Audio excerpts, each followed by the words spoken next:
मेरे हाथों के तराशे हुए मिट्टी के सनम। एक छोटा देश जिसकी सुरक्षा से लेकर के जलपान की व्यवस्था भारत करता रहा है, आज वही छोटा देश इतनी हिम्मत कर गया कि हमारे देश के प्रधानमंत्री को आंखें दिखा रहा है और अपशब्द कह रहा है। मैं बात कर रहा हूं सोशल मीडिया पर छिड़ी बहस लक्षद्वीप वर्सेस मालदीव की। आइए पहले इन दोनों जगहों को जानते हैं, फिर इस बात पर चर्चा करेंगे कि यह बहस कहां से छिड़ी। मालदीव एक देश है जो चारों तरफ से समुद्र से घिरा हुआ है, जिसकी अर्थव्यवस्था हमारे आईपीएल के खर्च के आधे के बराबर भी नहीं है, जिसकी आबादी हमारे एक ज़िले के बराबर भी नहीं है, जो अपने खूबसूरती के लिए जाना जाता है, टूरिस्ट डेस्टिनेशन के लिए फेमस है। हिंदुस्तान से बहुत सारे लोग एज अ टूरिस्ट वहाँ जाते हैं। हमारे देश के सेलिब्रिटी अपनी छुट्टियाँ बितानी होती है तो उनकी फ़र्स्ट प्रायोरिटी मालदीव होती है और वहाँ जा कर के अपनी छुट्टियाँ बिताते हैं, जिससे उनका अर्थव्यवस्था, उनकी इकोनॉमी चलती है। दूसरी तरफ लक्षद्वीप है जो हमारे ही देश का एक अभिन्न अंग है। यह भी चारों तरफ से समुद्र से घिरा हुआ है। यह भी अपनी खूबसूरती के लिए जाना जाता है। हाल ही में हमारे देश के प्रधानमंत्री अपने ही देश के लक्षद्वीप में घूमने गए थे। घूमने के दौरान उन्होंने वहाँ की खूबसूरती को कैमरे में कैद कराया और अपने सोशल मीडिया ट्विटर के माध्यम से ट्विटर पे चंद फ़ोटोज़ को शेयर किया। उसी ट्वीट को शेयर करते हुए हमारे ही देश के किसी महानुभाव ने यह लिखा कि हमारा लक्षद्वीप भी एक बेहतर टूरिस्ट डेस्टिनेशन बन सकता है और साथ में हैशटैग लगा दिया लक्षद्वीप वर्सेस मालदीव। अब इस ट्विटर पर मालदीव के कुछ लोगों की नज़र पड़ी और वहाँ के लोगों ने बहुत सारे अपशब्द ट्वीट करना शुरू कर दिए लक्षद्वीप के ख़िलाफ़, हमारे देश के टूरिस्ट बिहेवियर के ख़िलाफ़ और हमारे देश के प्रधानमंत्री के ख़िलाफ़। यहाँ तक बात आ गई कि वहाँ के जो 2 मिनिस्टर हैं अभी सरकार में, उन्होंने भी इसके ख़िलाफ़ ट्वीट कर दिया। अब यह बात ट्विटर पे बड़े लेवल पे छिड़ गई और हमारे देश के महानुभावों ने भी छोड़ा नहीं।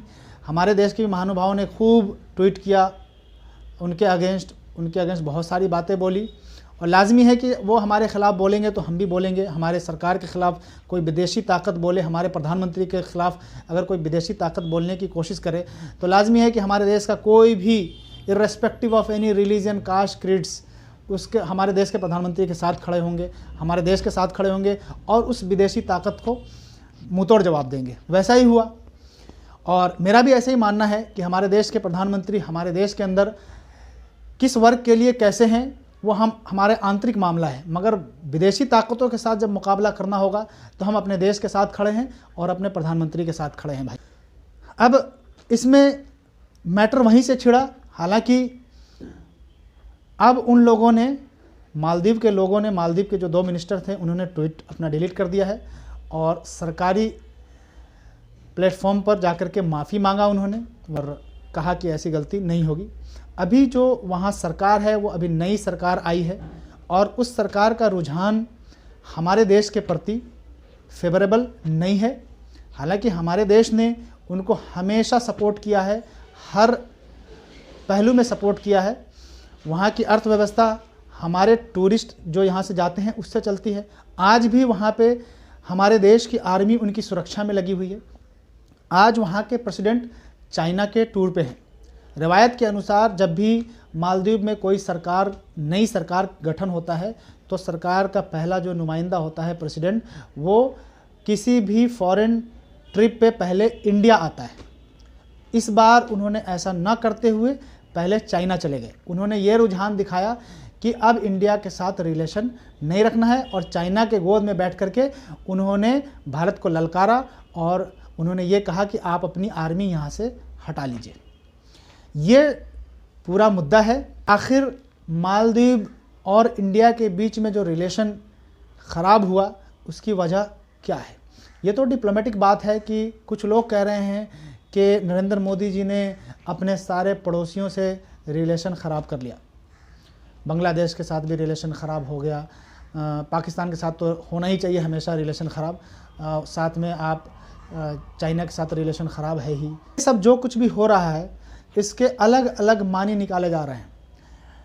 डिप्लोमेटिक प्लेटफॉर्म पे इसके कुछ और माने निकाले जा रहे हैं, मगर माने कुछ भी निकाले जाएं, इन सब से परे एक बहुत बड़ी बात है जो समझने की ज़रूरत है कि मालदीव और इंडिया के बीच जो पीपल टू पीपल या government to government tussle social media पे चल रहा है, इसका फ़ायदा सीधा का सीधा चाइना को हो रहा है। चाइना तो ये चाहता है कि मालदीव में वो अपनी पैठ बनाए, मालदीव में अपनी इन्वेस्टमेंट करे, वहाँ पे अपने लोग खड़ा कर दे, ताकि वो इन फ्यूचर इंडिया के ख़िलाफ़ एक गोलबंदी कर सके।